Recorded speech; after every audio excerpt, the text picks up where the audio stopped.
So you save articles to read later and then never read them. So the real question is, which app actually helps you to come back and consume your content? Like, is it Instapaper or Raindrop? Let's look into it. So Instapaper is the classic read later app. You save articles, newsletters, or blog posts or anything, or web pages into a clean, distraction-free reading experience. That's it, like Kindle.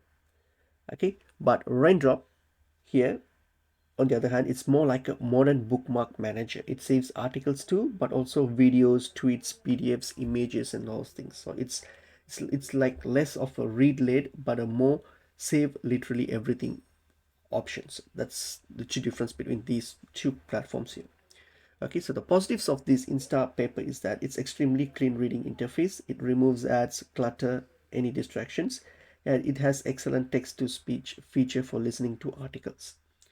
Okay, but Raindrop here on the other hand has also some benefits, like it has a beautiful visual organization system, collections and tags and folders, and it saves way more than just articles, and you can sync across other platforms as well. But on the downside here, the Raindrop can be overwhelming fast, and the visual interface sometimes encourage collecting instead of consuming, so reading experience isn't as focused as Instapaper.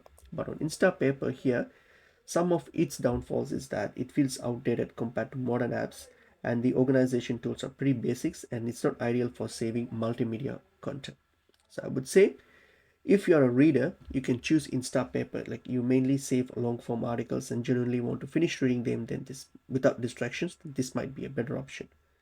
But if you're a digital organizer, you can choose Raindrop because your brain works like a second internet archive, like saving videos, research, tweets, all those things. So I would say that. So I would say, like, Instapaper helps you to consume information, but Raindrop helps you to collect knowledge. So depending on your personality, one of these might be ideal for you.